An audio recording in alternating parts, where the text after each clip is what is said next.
I wanted to get us together. We're both developers. Mm-hmm. You guys are more on the product side. Agile has been a thing for quite a while, especially in development. It got blown up a few years ago, and everyone did it. Everyone migrated to it. I love it and hate it for many different reasons. Same. I think it has great points. I think doing Agile by the book is generally a mistake. Cat's just at the door, so let him in. But if you want to introduce yourselves, yeah, absolutely. Dale. So Dale Stracco. I've been a developer for 20 years now, so I'm going to date myself here.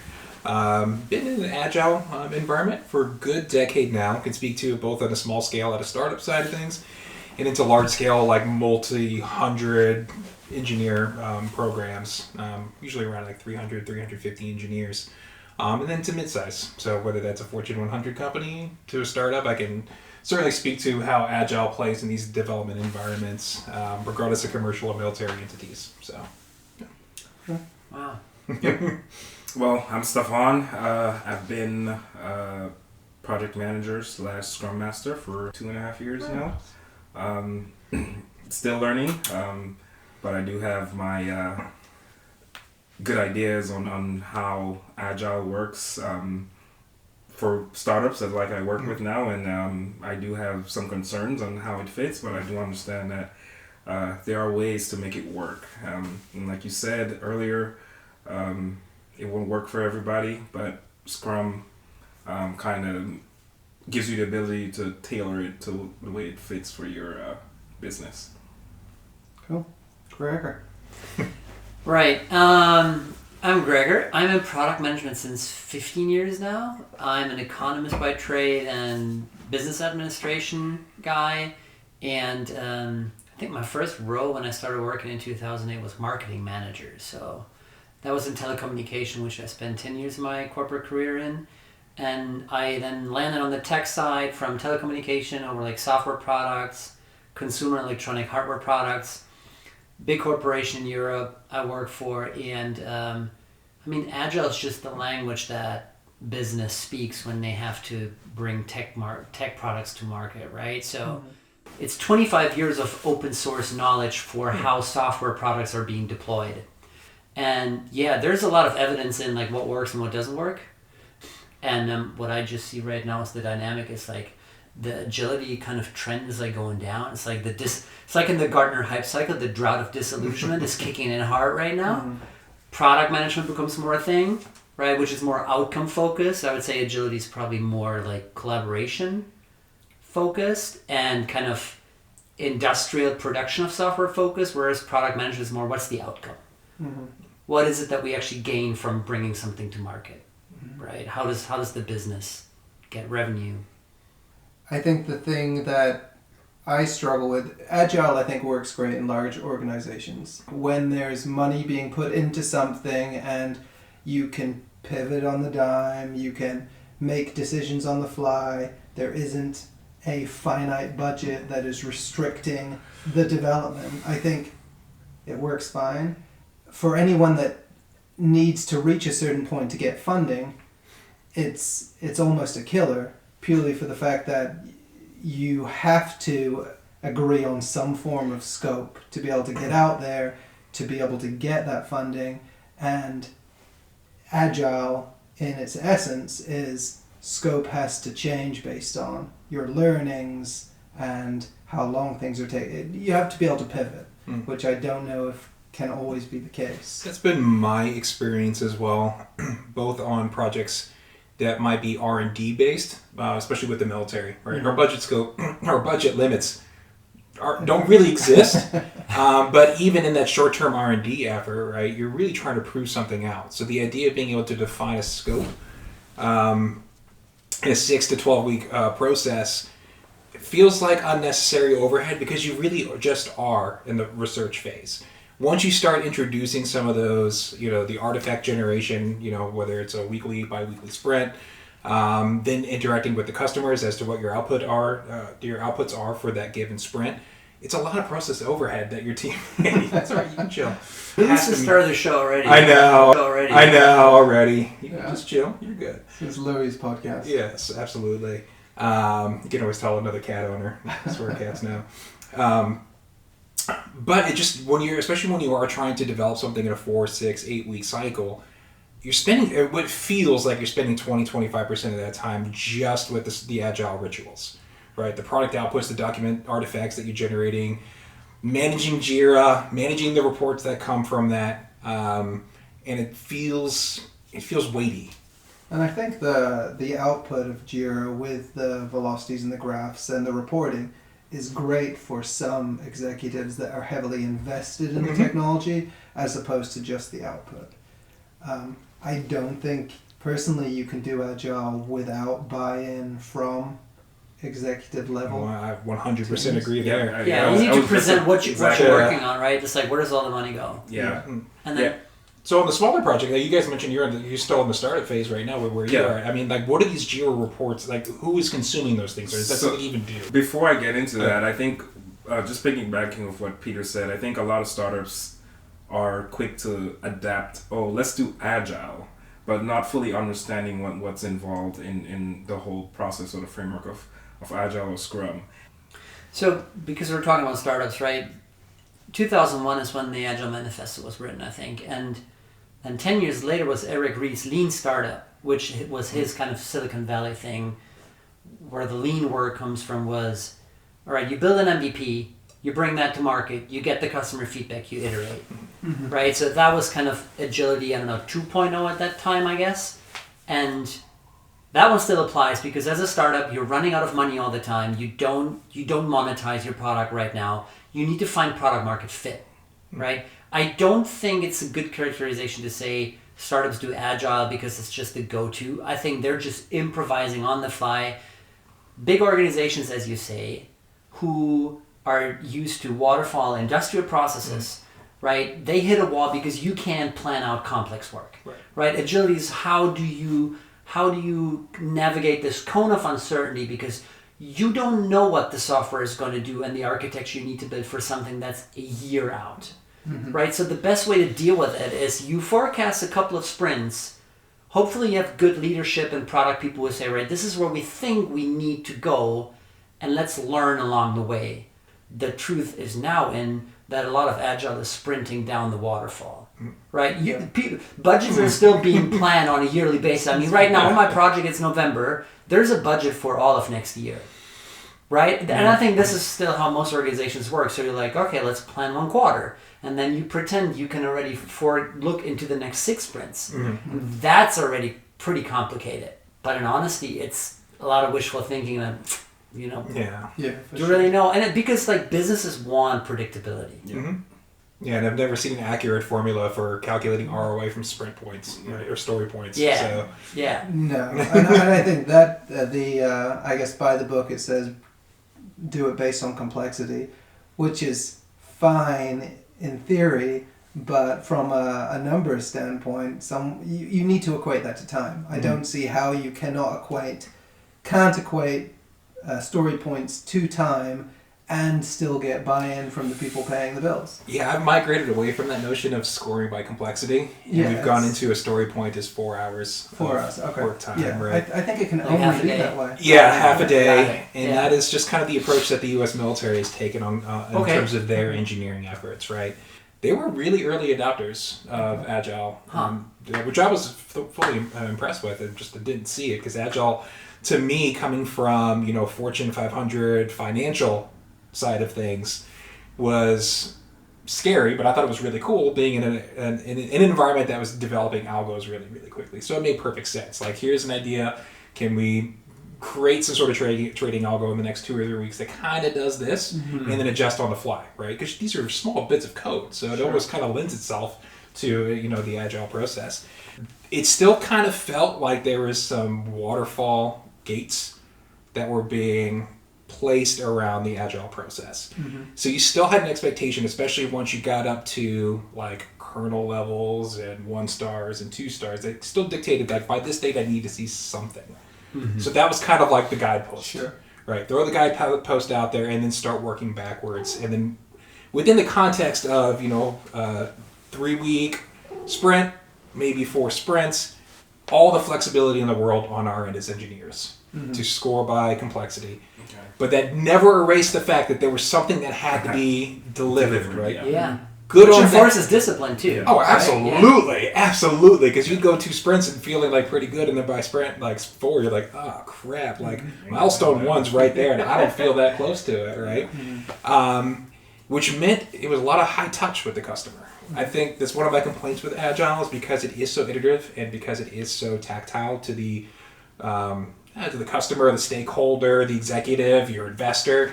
It forces a lot of communication, which I think is good and bad. This is why I love-hate relationship with as an engineer, because sometimes like I'm on the code train, like I cannot break off. I've been coding for 6 hours. I'm in it. You take me out of it, and I lose another 6 hours of productivity. Focus is a big topic. Yeah. Right. Yeah. Yeah. I think the one thing I see a lot of is not learning from previous sprints. It's like estimations remain the same type of estimations. I'm an engineer 20 years. We're terrible at estimating. We're awful at it. We'll see teams estimate on day 1, and they'll estimate based on the same criteria at the end of the project without reflecting on what that estimation actually means. Sometimes I feel like estimations are more rushed to get a timeline to the executives than you actually sticking to your estimations. But then the question is like, what prevents that from being an honest process, really, right?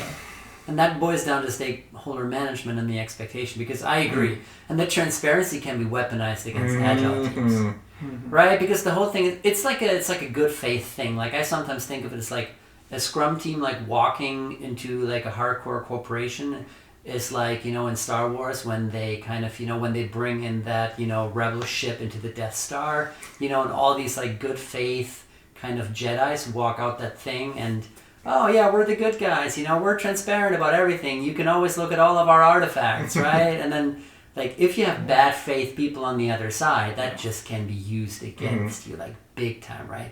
Which is why I see about like story points also like Scrum teams to defend themselves, they just inflate estimations, that's right? So there's like smokes and mirrors and stuff, put a buffer in here. There's like 2 really cool Scrum trainers at scrum.org. They have a great podcast on YouTube too, and they're like openly saying story points are trash, right? And this is why I did like the Kanban certificate, because they're like, let's focus on flow metrics.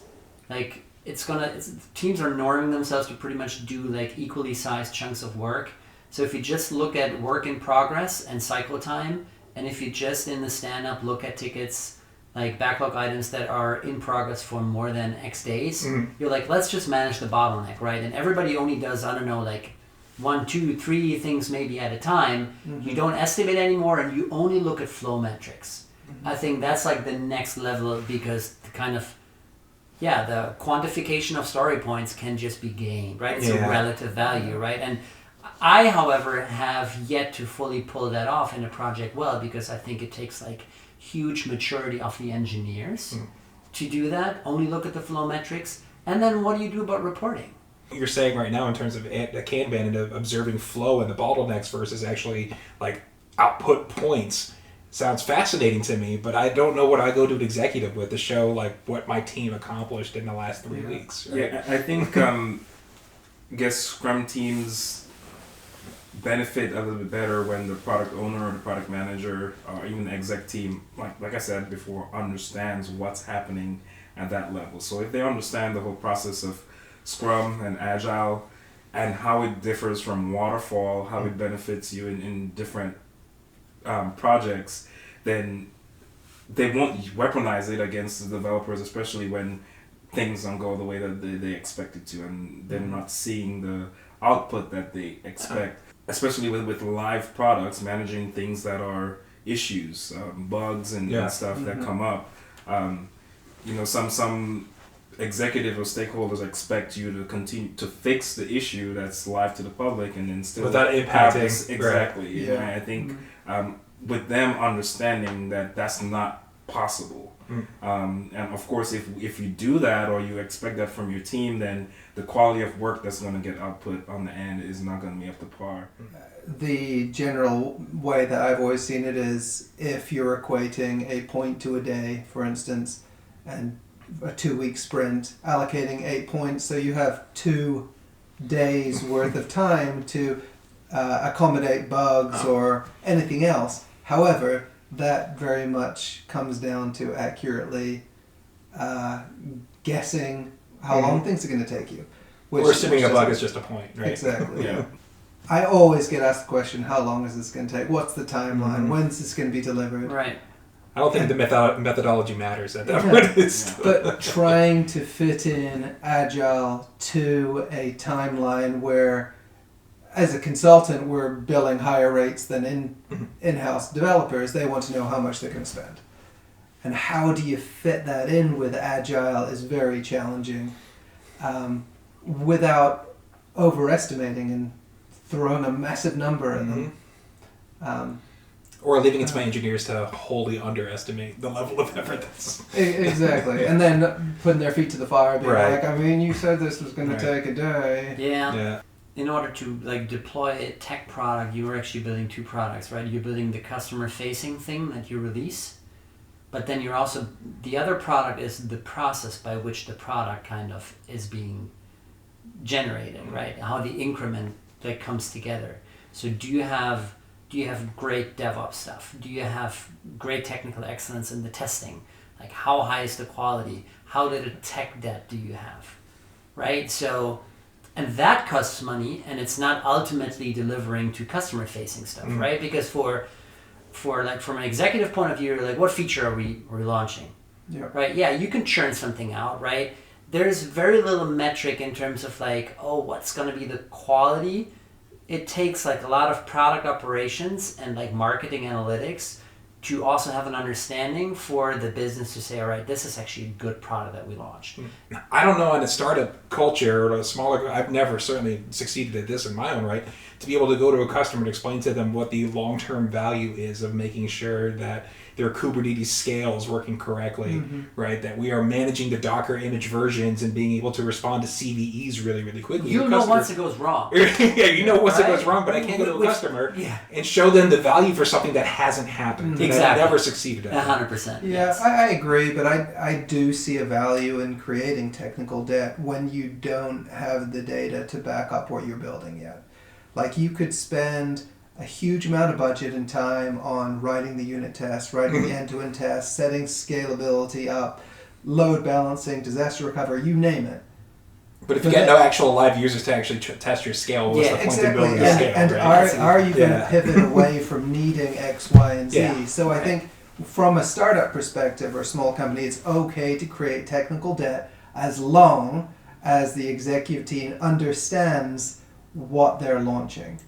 That, okay, you're launching this, but if you have a marketing team of 100 people that are going to push this like crazy and the user is going to come running in, it's not going to hold up. So you need to have the conversations with more than the development team, with the marketing team, with the executives to know what are we actually putting out there. I can't say it enough. I think a lot of people who sit in different roles, executive roles, product manager roles, or even at startup company, they have the idea that they think, okay, this is going to bring money, but they don't take the time to understand the infrastructure. How is it going to get executed? Or how does, like you mentioned, Kubernetes and all this stuff, how does that impact my idea or what we're pushing out there? What's the trade-off between doing it now versus putting it Right. off? Right. Is the putting it off going to cost double? From my experience in the startup world, a lot of execs think, okay, well, we paid to get it done and now we're out there, but they don't remember, okay, well, it was technical debt, so we might have to pivot. And when you bring up the conversation, well, we might have to redo this or readjust, they were like, well, why do I have to pay for this again?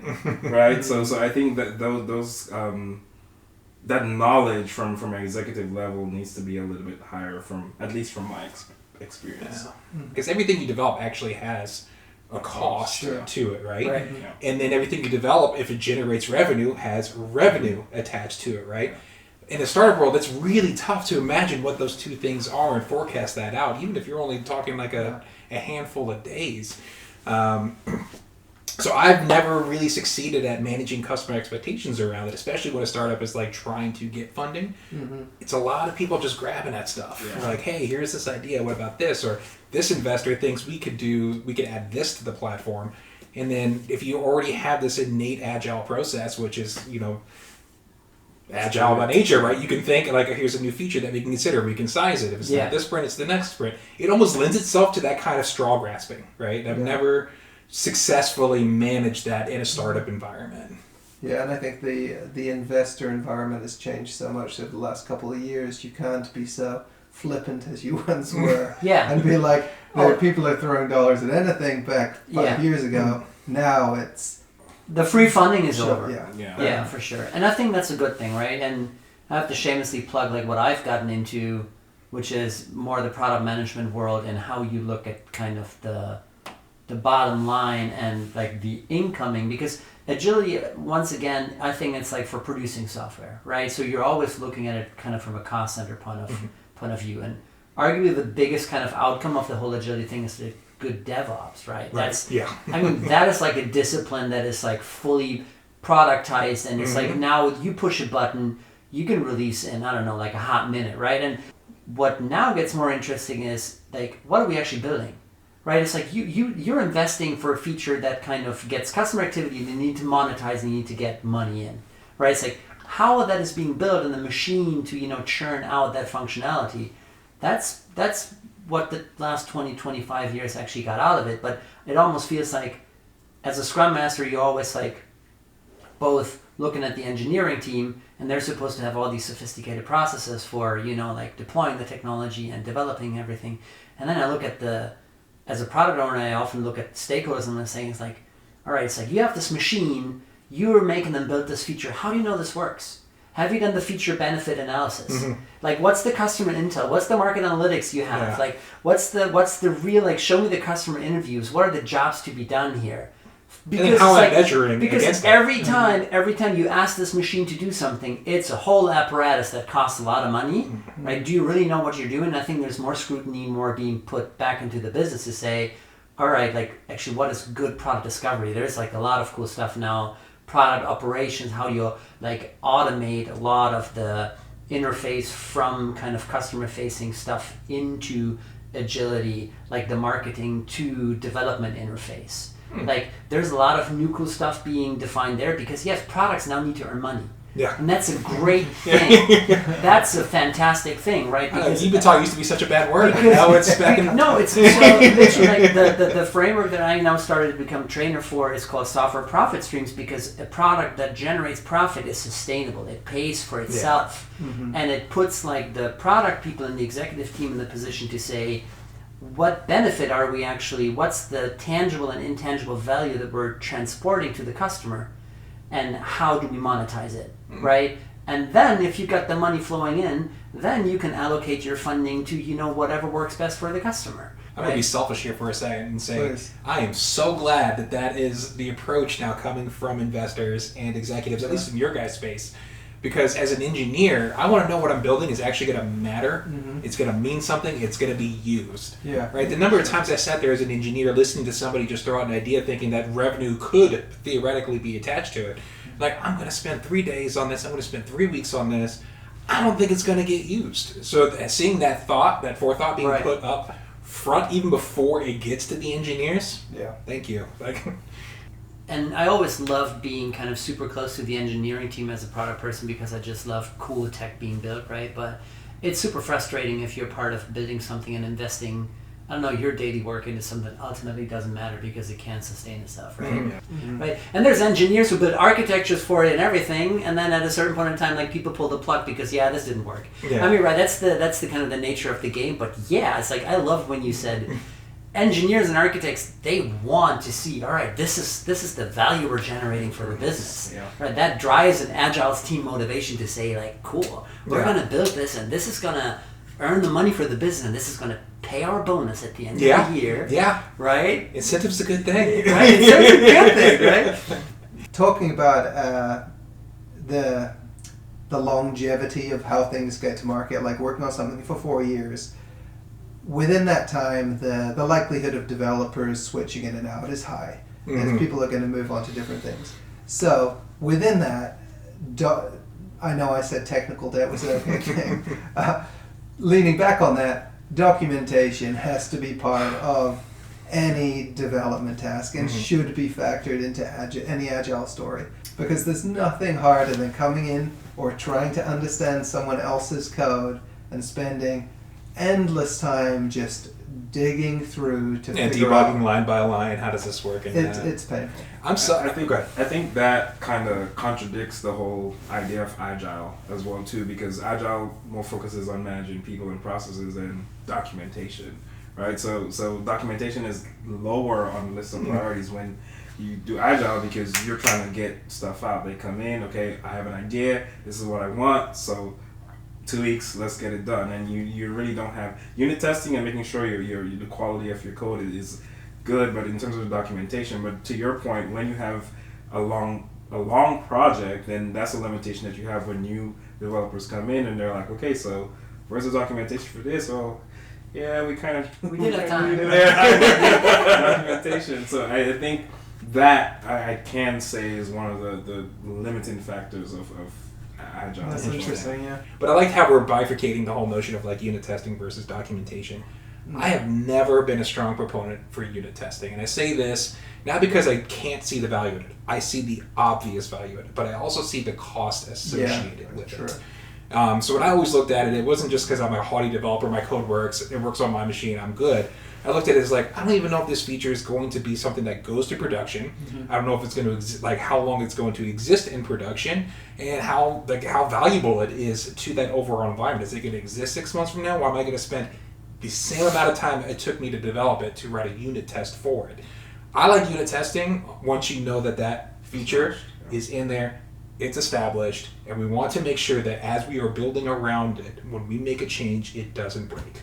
I would agree with you there. I do want to make the distinction of unit testing versus end-to-end and regression testing, because I do see the value in end-to-end testing to see how all the systems connect and making sure that someone's not deploying something isolated that breaks the entire flow of the system, which plugs the other podcast we made, Learn Enough to Test, so you can watch that. But I would agree that there's not a lot of clients that I work with that want to spend the money on unit testing. End-to-end testing, yes, but after the fact, when they can see what happens when you don't have end-to-end testing. Like, I have a question. Isn't AI gonna leverage this whole automation for everything? Hopefully. Like you press a button here and all the unit tests are gonna be written. Yeah. I've used Copilot, GitHub Copilot, which I'm not sponsored or anything. I absolutely love GitHub Copilot. One, because it auto completes a lot of that like rudimentary code that I could spend, 30 minutes like remembering how to do, or like we look at the documentation for this arc and write a comment that says connect to QLDB and query based on this ID, and it will just automatically spit it out. But I can do the same thing with unit tests, and it does crank out. I wouldn't say it's 80% accurate, but it'll get you halfway there, and halfway there on a unit test is a long way. Because I think that's like an efficiency that software teams need, right? Is that the built-in quality can be easier. Speaking of AI, though, I know we've had this conversation before about how that could change Scrum Masters actually building stories for you. Oh, yeah. Oh, wow. So, consider that. Yeah, there's two things. I think Scrum and Agility have put the product owner role into a technical interface to engineering teams. Whereas I think product management is actually somebody with commercial responsibility to make sure that the revenue is coming in, to define the pricing, product monetization, to be somebody to go to the executive team and say, okay, this is a commercial target that we're going to fulfill, right? We're gonna have your business model in a better shape compared to last year because we're building this stuff. The whole product owner curriculum, as I've gone through it, hi Louie, I know, it's like, why did you go away in the first place? The whole product owner curriculum is very much on, you are the technical guy who speaks to the engineers, because the stakeholders don't want to or don't have time to, right? So you're Or dealing don't know with how to. sales, you're dealing with sales and marketing. They all have their wishes. You need to figure out the priority and then translate it to the technical people. I think AI is massively going to change that role for the better because, and you know how I work with teams, right? I love to be Scrum Mom. I want the engineers to focusing on the stuff which I can't do, which is the coding, right? So I was like, I'm going to figure that out. I'm going to put all the details in the backlog, right? So you write the user stories and how this fits in with the context of the rest of the portfolio and the acceptance criteria and everything else that you should know, right? So it's like, you start writing a novel in the backlog, right? AI is rapidly going to kind of simplify that, right? So there's now tools out there, the name escapes me. You can upload a Figma file and that thing writes you an entire backlog with acceptance criteria, Really? with happy journeys and unhappy journeys also. Like everything that can go wrong, right? If you click this button without having done this and that, right? All of these permutations of unhappy flows, like that stuff is going to be way more efficient. So I think a product owner just say, oh, I'm managing the backlog, which is, I think, like not a healthy thing that Scrum actually like made people do is, oh, I'm just managing the backlog. I'm the scribe here, right? I'm documenting stuff. That's not a product role in my opinion. But that's also because AI hopefully is going to be like, all right, you have a user experience specification. This is how it automatically becomes backlog items such that an engineer looks at it and he's like, oh, like imagine like a Figma file that talks to you. This is how I kind of imagine hopefully be in the future, right? I think they're making small strides because I know Jira already has integrations with like ChatGPT and Figma and all that stuff, so you can just automatically This is fascinating to me. pull stuff in. So Because one of the things I always thought was very negative about Agile is it always seemed to be very inward focused.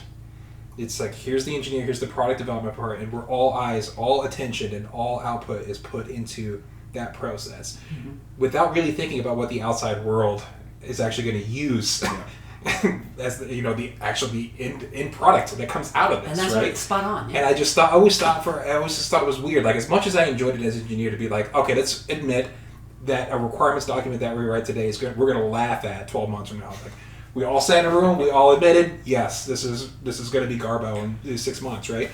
And that we wanted to adjust that and say, like, there's a lot of uncertainty. Let's just kind of build a process around that uncertainty, right? Let's give ourselves the ability off ramps every 2-3 weeks, right? Yeah. That was great. But then it's like all that focus went into maintaining those off ramps every 2 to 3 weeks versus like, what's the actual value of what we're building here? Like, I always just thought it was crazy. And I'm so glad to see this reversing, you guys in the startup and that industry, saying that like it's no longer just money into a hopeful end product, right? Let's get the talent, let's put money behind it, and hope either through an IPO or a sale or just passing the buck on to the next investor. Now focus on like, okay, before we go build something, before we write stories, before we write a novella inside of Jira, inside of a backlog, like what's the actual value of the thing that we're going to build here? Right, and the Scrum team is like an expensive thing to run. Right, a Scrum team can be what, like 8 to 10 engineers? Yeah. A sprint, like a small one. Yeah, like a sprint, small. 2 weeks, like 10 FTEs, right, and an engineering manager. That's a lot of money you're blowing every sprint. Yeah, right? I think the way we better budgeted invest that into something. on a military project, I want to say a Scrum team of 8 to 10 people with the mixed disciplines. I think estimated like 1.7 million. And so we're working across a VA project, had 36 of them. And so then you start looking at the meetings and all the artifacts that have to come out of a Scrum. You're like, these dollars they add up. They add up. Like scale agile program increment plan. It's like, oh, cool, let's put 120 people in a room for 3 days. Like, wow, talk of an expensive meeting. Yeah. But it's funny, at the end of some meetings, you hear people congratulating each other or being like, that was a really good meeting, which generally comes back to, we accomplished something and we didn't blow money. You know, that was a worthwhile meeting. But you only hear that once every dozen times. Yeah. So I'm like, those other 11 times. Right. How necessary? And I always just looked at the cost of a 30-minute meeting. I'm like, the output of what we're spending this 30 minutes for needs to surpass that value. Yeah, absolutely. And when you focus yourself on that through that lens, Right. you start scheduling a lot less meetings.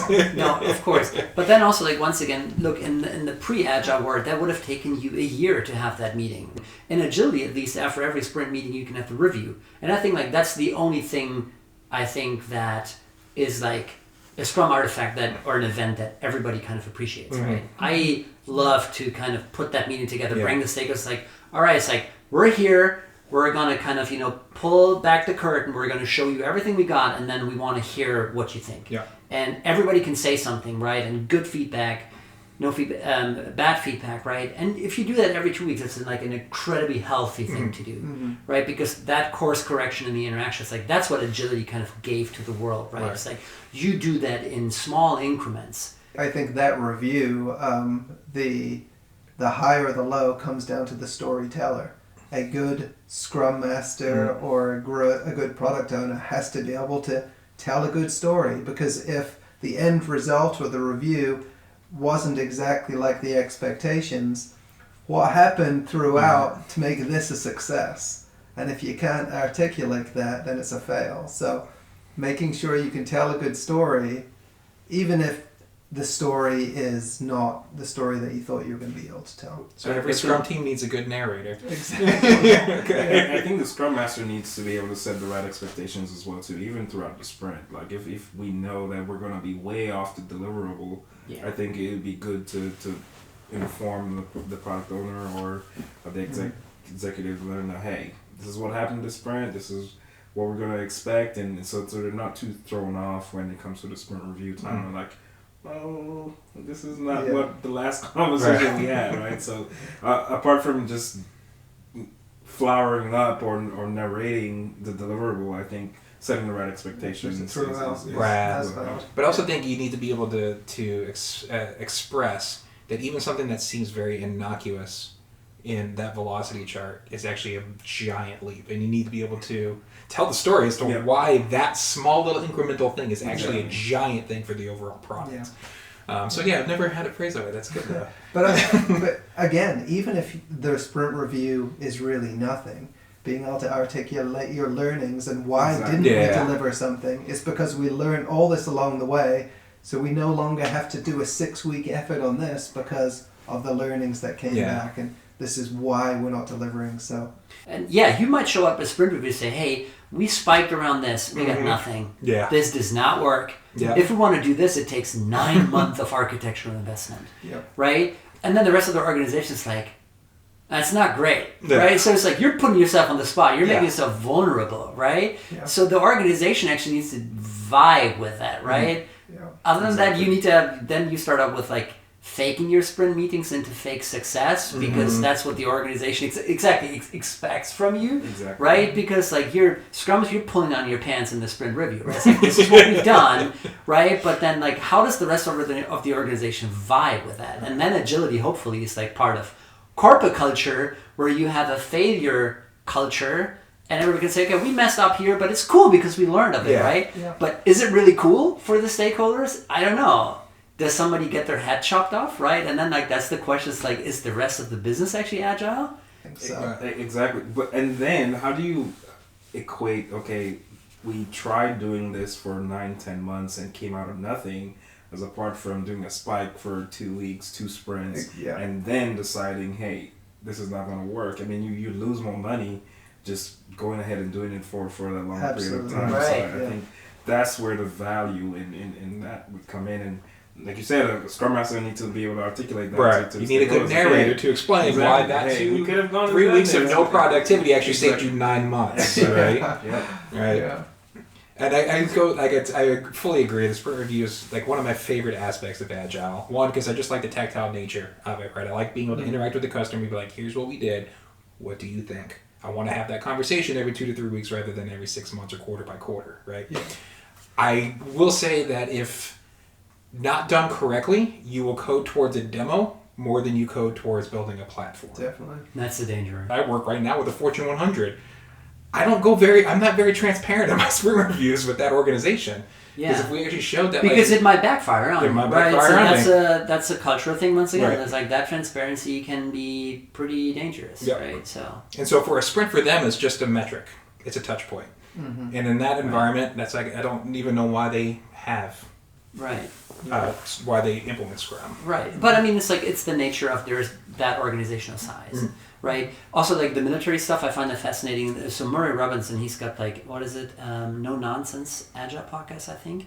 He's got a couple of episodes with like military leaders, and I didn't know that agility is like rooted in military, like super hard. It's also, a decentralized organization. Before Jeff decentralized Sutherland, was a common word. He was also in the military in the 60s, I think. It's all about reacting to something, right? Yep. And decentralized decision making by small platoons, Yep. as opposed to like top down command, right? So it's kind of funny because agility is like this fluffy kumbaya, oh, let's all work together. No, it actually comes from a hardcore, like, how do you evolve top-down command and control systems into something that is agile and dynamic and able to react quickly, right? So the cool thing about that, and again, this might actually apply to other areas, right?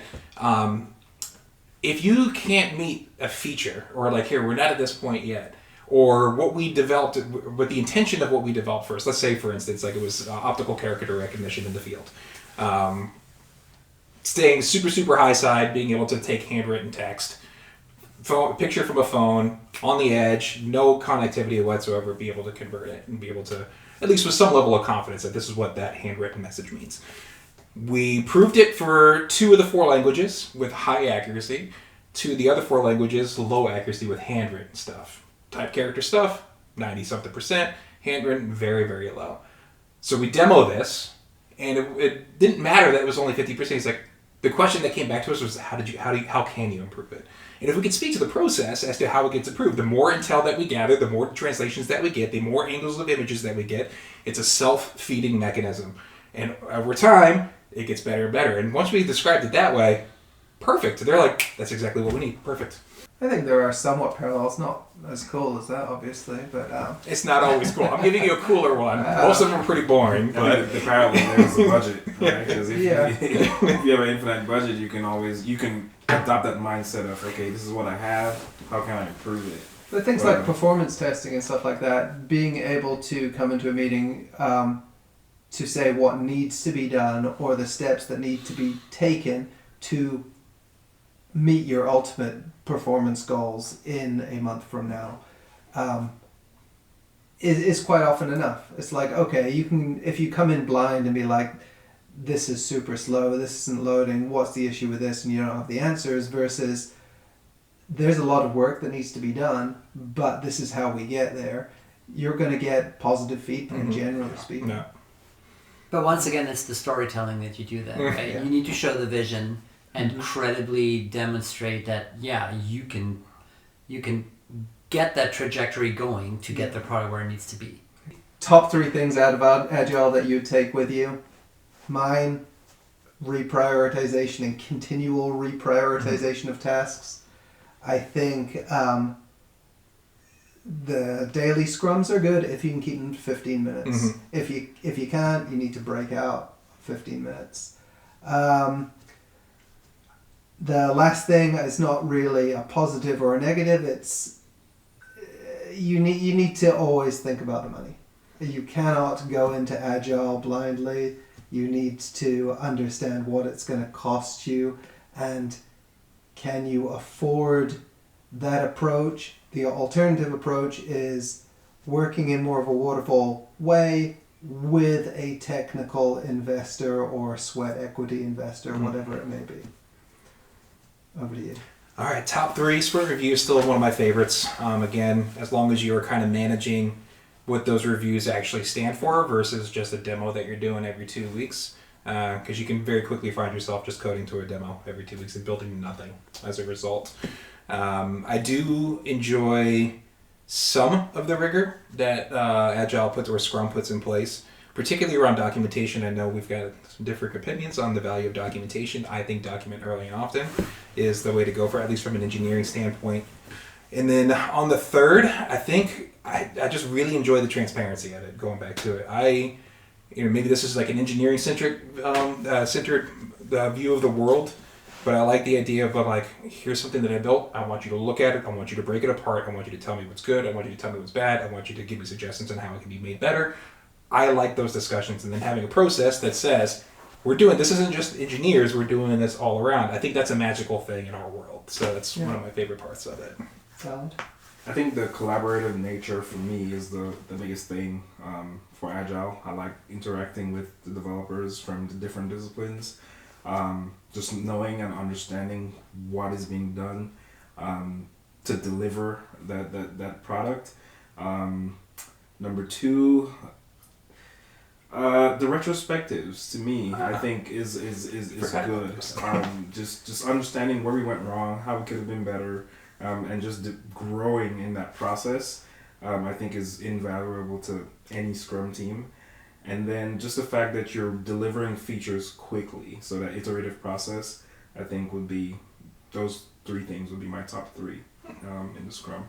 Spoken like a true Scrum Master with the retrospective, right? So I want to echo what you said. I think my top one is cross-functionality, because it's like the traditional silo way of organization. It's like, oh, sales is here, marketing is here, engineering is here.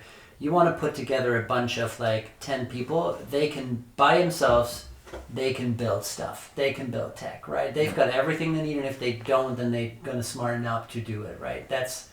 And my fun in the sprint reviews was always to celebrate those people. Every 2 weeks, you guys collaborated great, and it's everybody learned something along the way. So my second point is also the retrospective point is, I think the coolest thing about agility is, and this is a little bit of a naive or philosophical pipe dream, is I think agility, once again, it's I think a good faith philosophy.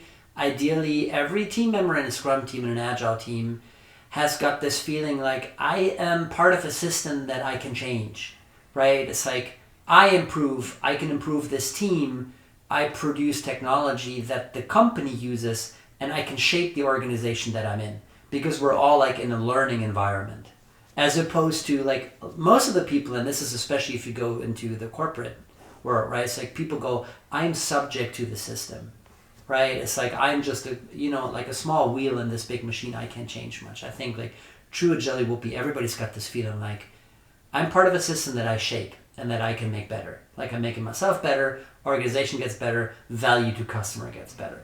The last thing is, transparency. I think also, it's Joe isn't here, right? But he had this great book recommendation that's just being open. I think what's also been a great kind of maturity kind of thing was for me just to be, to say we don't know this, right? It's oh, are we building this? Is this any good?